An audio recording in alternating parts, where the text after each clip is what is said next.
Good morning children. Class 10। आज हम भिक्षुक कविता करेंगे। भिक्षुक कविता पढ़ेंगे और सूर्यकांत त्रिपाठी निराला जी इस कविता के कवि हैं। तो पहले हम सूर्यकांत त्रिपाठी निराला जी का जीवन परिचय करते हैं।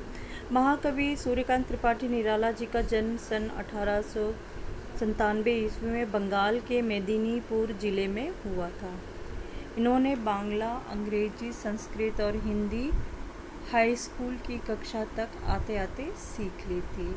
जब वो हाई स्कूल की कक्षा तक आए उन्होंने बंगाली, अंग्रेजी, संस्कृत और हिंदी इन भाषाओं पर इनकी अच्छी पकड़ हो गई थी।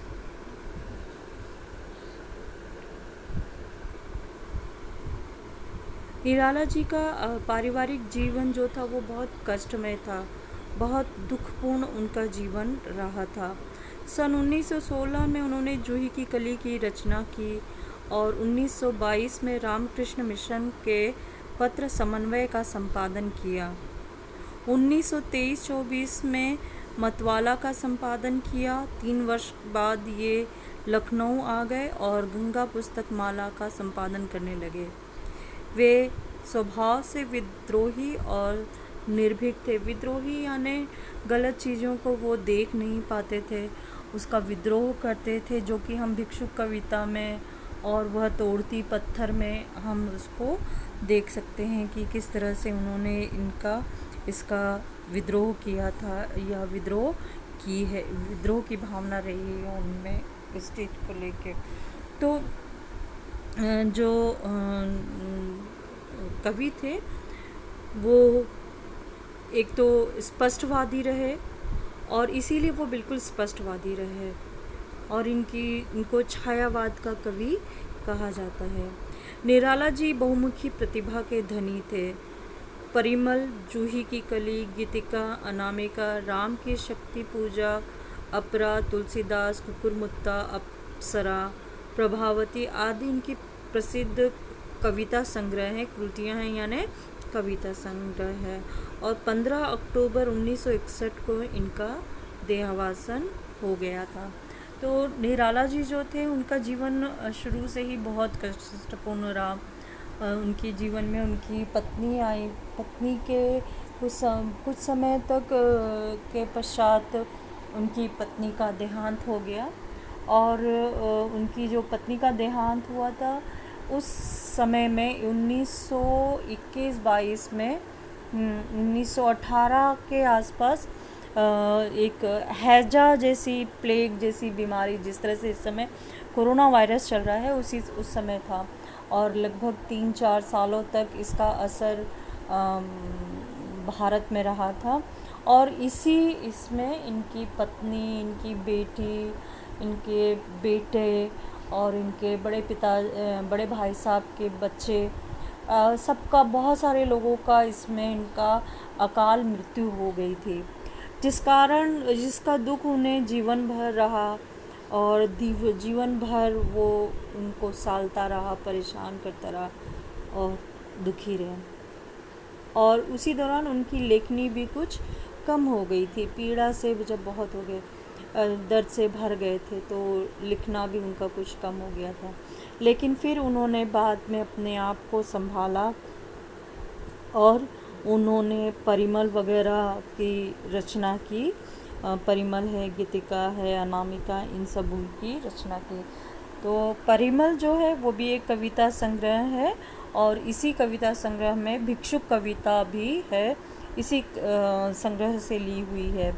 गीतिका भी इनकी कविता संग्रह है और अनामिका भी इनकी कविता संग्रह है, जिसमें कुल 9 कविताएं हैं, छोटी बड़ी मिला के।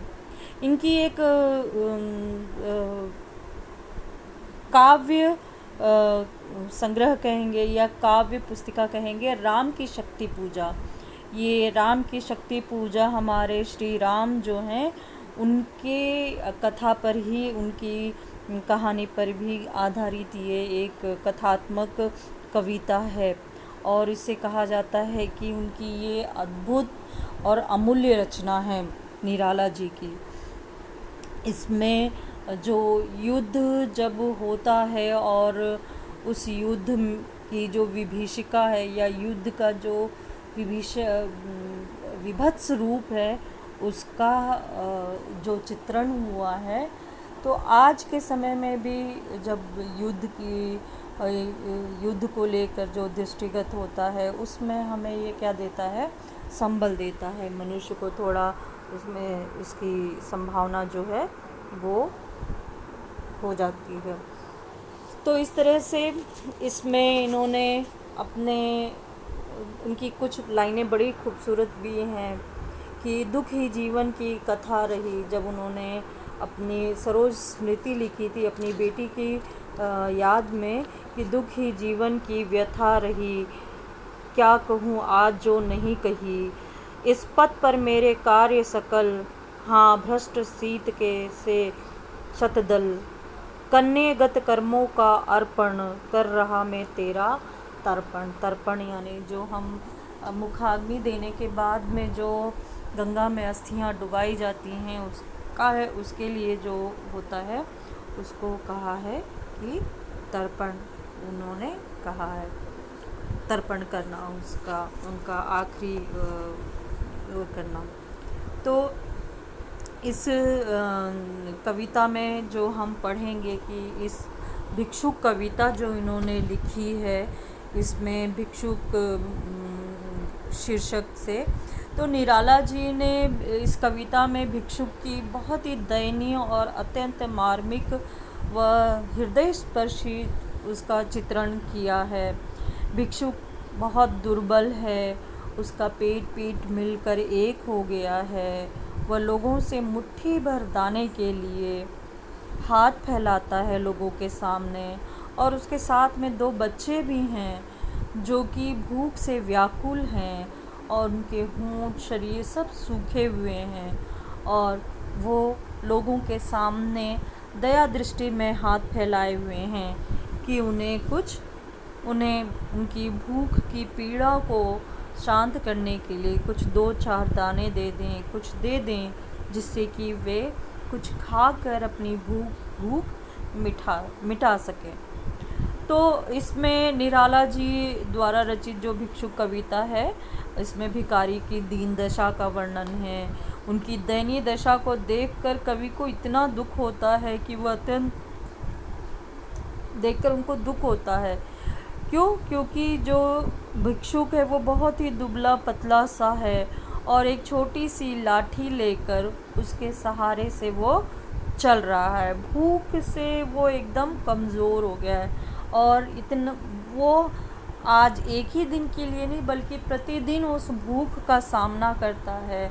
रोज़ वो भूख से लड़ता है, बरसों से वो उस भूख से लड़ता चला आ रहा है, इसलिए वो बिल्कुल एकदम उसका शरीर जर्जर हो गया है, सिर्फ उसका हाड़ मांस का वो रह गया है।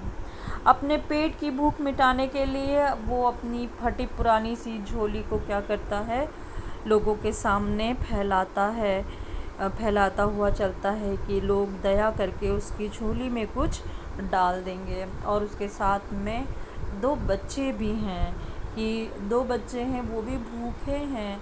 बच्चों को देखकर शायद लोगों में कुछ दया का भाव आ जाए, और वे बच्चे अपने बाएं हाथ से पेट को मलते हैं और जो दायां हाथ है उससे फैलाकर लोगों से याचना कर रहे हैं कि उनके जो दाता हैं, जो उनके लिए ईश्वर के समान है। क्यों? क्योंकि वो भिक्षा देंगे, उनकी भूख मिटाएंगे, तो वो उनके लिए ईश्वर के तुल्य हो गए हैं। ऐसे लोगों के सामने वो हाथ फैलाते हैं।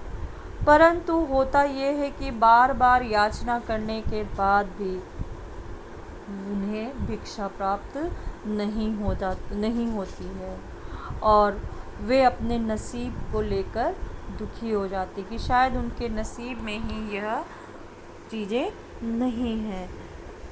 और जब भूख से वो व्याकुल हो जाते हैं तो किसी भी तरह से लोगों से किसी तरह की दया की उन्हें दया नहीं प्राप्त होती है, तो दुख और पीड़ा से अपने आंसुओं के घूंट पी लेते हैं। उनकी नज़र सड़क के किनारे पड़े हुए जूठे पत्थरों पर पड़ती हैं और उन पत्थरों को देखकर उन्हें लगता है कि उसमें उन्हें कुछ खाने के लिए मिल जाएगा। और ये इतना विभत्स दृश्य है कि वो जाकर वहाँ पर जूठे पत्थरों में से भोजन निकाल कर ढूंढ कर खाने का प्रयत्न करते हैं कि तभी सड़क के किनारे जो कुत्ते खड़े हैं वे सब के सब उन पत्तलों को छीनने के लिए तैयार हैं। क्यों? क्योंकि जूठे पत्थरों पर उन कुत्तों का अधिकार है और वे अपना अधिकार किसी को देना नहीं चाहते हैं, न ही अपने अधिकार की चीज़ों को वो किसी से सामना करना किसी के साथ बांटना चाहते हैं। वो अपने अधिकारों के लिए सचेत हैं, इसलिए वो संघर्ष कर रहे हैं और वे उनसे उस जूठी पत्थरों को भी छीन लेना चाहते हैं और उसके लिए वे उन पर घात लगाते हैं या उनके ऊपर भौंकते हैं। कवि जब इस दृश्य को देखता है तो वो अत्यंत विकल हो जाता है और विकल होकर परेशान होकर उसका हृदय जो है चित्कार उठता है और फिर वह उनको कहता है कि इस तरह से तुम्हें अपना जीवन जो है जीने की ज़रूरत नहीं है। इस तरह का जीवन जो विभत्स जीवन वो जी रहे हैं, इससे उन्हें क्या होना होगा, बाहर आना होगा। कवि उनसे कहता है कि तुम मेरे पास आओ कि मैं तुम्हारे अंदर वो जज्बा भरूंगा, तुम्हारे आत्मसम्मान को जगाऊंगा और तुम अभिमन्यु जैसे पराक्रमी बन सकोगे। क्यों? अभिमन्यु ने अपने अधिकार के लिए युद्ध किया था, उन्होंने संघर्ष किया और उसमें वो वीर गति को प्राप्त हुए। आज भी संसार उनकी इस वीरता को याद करता है। तो जीवन जो है वो वीरता पूर्वक जीनी चाहिए, कायरता से नहीं, दूसरों की दया पर नहीं। और ये जो शोषण का चक्र है, गरीबी है, इस चक्र से उनको, इस चक्रव्यूह से उन्हें क्या करना है, बाहर निकलना है। तो इसके लिए कवि क्या कहते हैं, उन्हें उकसाता और कहता है कि तुम मेरे पास में आओ और जितने तुम्हारे अंदर दुख है, जितनी पीड़ा है, जो तुम्हें गरीबी के कारण तुम्हारा अपमान होता है, जो तुम भूख को सह रहे हो, उस सारी चीज़ों को मैं तुम्हारे अंदर के अपने अमृत से, यानी अपने विचार से, अपनी शक्ति से तुम्हें आत्मसम्मान से जीने के लिए प्रेरित करके उन सभी दुखों का क्या करूँगा, अमृत के समान कर दूँगा, सब खींच लूँगा और तुम्हें अभिमन्यु जैसे बनने के लिए प्रेरित करूँगा कि तुम्हें अभिमन्यु बनाऊँगा। ठीक है बच्चों, तो आज इतना ही करते हैं और बाकी का जब है कविता पढ़ेंगे और अगले इसमें हम करेंगे।